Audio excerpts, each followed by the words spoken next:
നിയമസഭാ തെരഞ്ഞെടുപ്പിനൊരുങ്ങുന്ന കോൺഗ്രസിനും UDF-നും ആവേശം പകരുന്ന വാർത്തകളാണ് പുറത്തുവരുന്നത്. കോൺഗ്രസിന്റെ പ്രചരണ കമ്മിറ്റിയെ കഴിഞ്ഞയാഴ്ചയാണ് ഹൈക്കമാൻഡ് നിയമിച്ചത്. പ്രചരണ കമ്മിറ്റിയുടെ തലവൻ മുൻ പ്രതിപക്ഷ നേതാവ് കൂടിയായിട്ടുള്ള രമേശ് ചെന്നിത്തലയാണ്. യുവാക്കളും വനിതകളും ഉൾപ്പെടെ ഉള്ള 10 അംഗ പ്രചരണ കമ്മിറ്റിയാണ് ഹൈക്കമാൻഡ് നിയമിച്ചിരിക്കുന്നത്. ഇന്നലെ ആ പ്രചരണ സമിതിയുടെ ആദ്യ യോഗം തിരുവനന്തപുരത്ത് ചേർന്നു. നേതാക്കൾ എല്ലാവരും തന്നെ ആ യോഗത്തിൽ പങ്കെടുത്തു. അതിലുണ്ടായിരിക്കുന്ന സുപ്രധാനമായ തീരുമാനമെന്ന് പറയുന്നത് രാഹുൽ ഗാന്ധി, പ്രിയങ്ക ഗാന്ധി ഉൾപ്പെടെയുള്ള കോൺഗ്രസിന്റെ സമുന്നതരായിട്ടുള്ള താരപ്രചാരകരെയെല്ലാം നിയമസഭാ തെരഞ്ഞെടുപ്പിൽ കേരളത്തിൽ കളത്തിലിറക്കുക എന്നതാണ് ലക്ഷ്യം. നമുക്കറിയാം, രാഹുൽ ഗാന്ധിയും പ്രിയങ്ക ഗാന്ധിയും നെഹ്റു കുടുംബത്തിലെ ഓരോ നേതാക്കളും കേരളത്തിലെ സംബന്ധിച്ച് ആവേശമാണ്. കേരളത്തിലെ കോൺഗ്രസിനെ UDF-നും വലിയ ആവേശം പകരുന്ന നേതാക്കളാണ്. അവരുടെ ഓരോ സന്ദർശനവും ആയിരക്കണക്കിന് ലക്ഷക്കണക്കിന് അണികളെയാണ് ആവേശഭരിതരാക്കുന്നത്. കഴിഞ്ഞ ലോക്സഭാ തെരഞ്ഞെടുപ്പിലും ഒക്കെ തന്നെ നമ്മളത് കണ്ടതാണ്.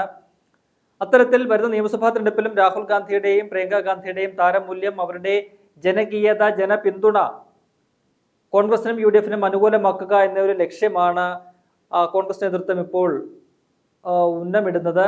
എന്തായാലും സംസ്ഥാനത്തെ പ്രമുഖ നേതാക്കൾക്ക് പുറമെ ദേശീയ തലത്തിലെയും കോൺഗ്രസിന്റെ പല സംസ്ഥാനങ്ങളിലെയും മുഖ്യമന്ത്രിമാരെയും പ്രമുഖരായിട്ടുള്ള നേതാക്കളെയും ഒക്കെ തന്നെ കളത്തിലിറക്കാനാണ് ഇപ്പോൾ കോൺഗ്രസ് തീരുമാനിച്ചിരിക്കുന്നത്. അതിൽ പറയുന്നത് പോലെ രാഹുൽ ഗാന്ധിയുണ്ട്, പ്രിയങ്ക ഗാന്ധിയുണ്ട്, ഒപ്പം തന്നെ കോൺഗ്രസിന്റെ അധ്യക്ഷൻ മല്ലികാർജുൻ ഖാർഗെ, മറ്റ് സംസ്ഥാനങ്ങളിലെ മുഖ്യമന്ത്രിമാരായ തെലങ്കാനയിലെ മുഖ്യമന്ത്രിയായിട്ടുള്ള രേവന്ത് റെഡ്ഡി, കർണാടക മുഖ്യമന്ത്രിയായിട്ടുള്ള സിദ്ധരാമയ്യ, ഒപ്പം തന്നെ കർണാടകയിലെ ഉപമുഖ്യമന്ത്രി DK ശിവകുമാർ, ഒപ്പം തന്നെ സച്ചിൻ പൈലറ്റിനെ പോലെ ഉള്ള ദേശീയ തലത്തിലെ തന്നെ വളരെ ജനപിന്തുണയുള്ള ജനകീയരായിട്ടുള്ള ക്രൗഡ് പുള്ളറായിട്ടുള്ള നേതാക്കന്മാരൊക്കെ തന്നെ സംസ്ഥാനത്ത് വരുന്ന നിയമസഭാ തെരഞ്ഞെടുപ്പിൽ കോൺഗ്രസിന്റെയും UDF-ന്റെയും താരപ്രചാരകരാകും എന്നാണ് നമുക്ക് മനസ്സിലാക്കാൻ കഴിയുന്നത്. അവരെയൊക്കെ തന്നെ കളത്തിലിറക്കാനുള്ള നീക്കമാണ് സംസ്ഥാനത്തെ കോൺഗ്രസ് നേതൃത്വം. ഒപ്പം തന്നെ ഈ പ്രചരണ സമിതിയുടെ ആദ്യ യോഗത്തിൽ തീരുമാനമായിരിക്കുന്നത്. രാഹുൽ ഗാന്ധിയും പ്രിയങ്ക ഗാന്ധിയും ഇവിടെ വന്ന് പോവുക അല്ലെങ്കിൽ പ്രചരണത്തിൽ പങ്കെടുത്ത് മടങ്ങുക എന്നതിനുപരിയായിട്ട്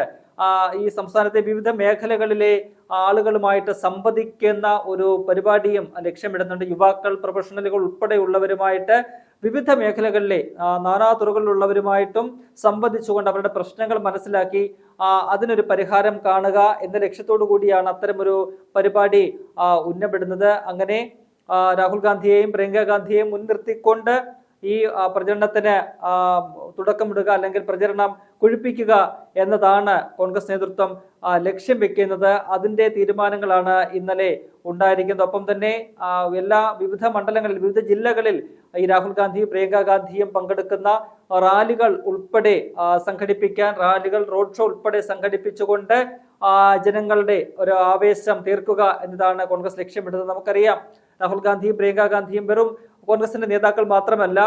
രാഹുൽ ഗാന്ധി മുൻപ് കേരളത്തിൽ നിന്നുള്ള MP ആയിരുന്നു. വയനാട്ടിൽ നിന്നും അദ്ദേഹം 2019 ജയിച്ച ലോക്സഭയിലെത്തി MP ആയിരുന്ന വ്യക്തിയാണ്. പ്രിയങ്ക ഗാന്ധി ഇപ്പോൾ വയനാട്ടിൽ നിന്നുള്ള ലോക്സഭാ MP ആണ്. അത്തരത്തിൽ കേരളവുമായിട്ട് അഭേദ്യമായ ബന്ധമുള്ള നേതാക്കൾ കൂടിയാണ് രാഹുലും പ്രിയങ്കയും. വയനാട്ടിൽ വരുന്ന സമയത്തൊക്കെ തന്നെ വലിയ രീതിയിലുള്ളൊരു ജനപിന്തുണ അല്ലെങ്കിൽ ഒരു ആവേശം, അണികളുടെ ഒക്കെ തന്നെ ഒരു ആവേശം നമുക്ക് കാണാൻ കഴിയുന്നതാണ്. ജനക്കൂട്ടമാണ് അവരെ കാണാനായിട്ട് എത്തുന്നത്. അത് പ്രിയങ്ക ഗാന്ധിയുടെ ആ ഒരു MP എന്നുള്ള നിലയിലുള്ള സാന്നിധ്യം അത് മലബാറിൽ കോൺഗ്രസിനും UDF-നും വലിയ ഒരു ഗുണകരമാകും, വലിയൊരു മുതൽക്കൂട്ടാക്കും എന്ന കാര്യത്തിൽ സംശയമില്ല. ഒപ്പം തന്നെ മധ്യ കേരളത്തിലും തെക്കൻ കേരളത്തിലും ഒക്കെ അവരെ കളത്തിലിറക്കിക്കൊണ്ടുള്ള ഒരു പ്രചരണമാണ് ഇപ്പോൾ കോൺഗ്രസ് ലക്ഷ്യമിടുന്നത്. കൂടാതെ കോൺഗ്രസ് വീടുകളിലേക്ക് ഇറങ്ങുക, ജനങ്ങളിലേക്ക് ഇറങ്ങുന്നതിനുള്ള ഒരു തീരുമാനവും ഇന്നലത്തെ KPCCയുടെ നേതൃയോഗത്തിൽ ഉണ്ടായിട്ടുണ്ട്. നേരത്തെ ഈ തദ്ദേശ തെരഞ്ഞെടുപ്പിനോടനുബന്ധിച്ച് അത്തരത്തിൽ വീട് തോറും കയറിയിറങ്ങി നേതാക്കൾ ഉൾപ്പെടെയുള്ളവർ വീട് തോറും കയറിയിറങ്ങി ജനങ്ങളുമായിട്ട് സംവദിക്കുകയും അവരുടെ പ്രശ്നങ്ങൾ നേരിൽ മനസ്സിലാക്കുകയും ഒക്കെ ചെയ്യുന്ന ഒരു കാഴ്ച നമ്മൾ കണ്ടതാണ്. ആ ഒരു രീതി വരുന്ന നിയമസഭാ തെരഞ്ഞെടുപ്പിലും തുടരുക എന്നൊരു തീരുമാനം ഉണ്ടായിട്ടുണ്ട്. 20 മുതൽ ഈ മാസം 20 മുതൽ 28 വരെ ഉള്ള തീയതികളിൽ പ്രമുഖ നേതാക്കൾ ഉൾപ്പെടെയുള്ളവർ അവരുടെ മണ്ഡലങ്ങളിൽ അല്ലെങ്കിൽ അവരുടെ വീടിന് അടുത്തുള്ള വീടുകളിലൊക്കെ തന്നെ കയറിയിറങ്ങി ഒരു ഗൃഹസന്ദർശനം ആണ് ലക്ഷ്യമിടുന്നത്. കൂടാതെ ഇപ്പോൾ പറയുന്നത് പോലെ പ്രതിപക്ഷ നേതാവ് VD സതീശൻ നയിക്കുന്ന പുതുയുഗ യാത്ര അത് പുരോഗമിക്കുകയാണ്.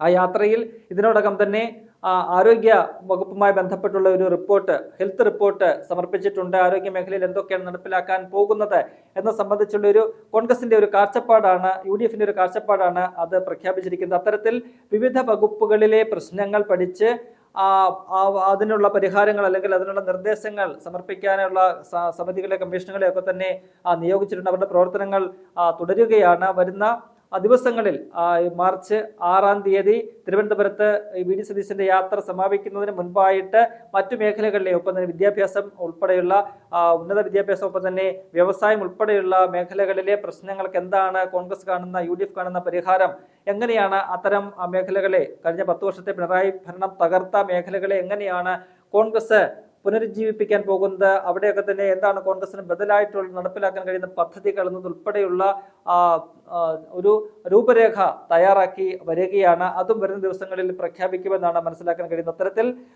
എല്ലാ മേഖലകളെയും സ്പർശിച്ചുകൊണ്ട് സാധാരണക്കാർ ജനങ്ങളിലേക്ക് ഇറങ്ങിച്ചെന്നുകൊണ്ട്, ഒപ്പം തന്നെ പ്രമുഖരായിട്ടുള്ള നേതാക്കളെയൊക്കെ തന്നെ കളത്തിലിറക്കി പ്രചരണ രംഗം ചൂടുപിടിപ്പിച്ചുകൊണ്ട്, കൊഴിപ്പിച്ചുകൊണ്ട് വരുന്ന നിയമസഭാ തെരഞ്ഞെടുപ്പിനെ നേരിടുക എന്ന വളരെ വിദഗ്ധമായിട്ടുള്ള ഒരു തന്ത്രമാണ് കോൺഗ്രസ് അണിയറയിൽ ഇപ്പോൾ ഒരുക്കുന്നത്.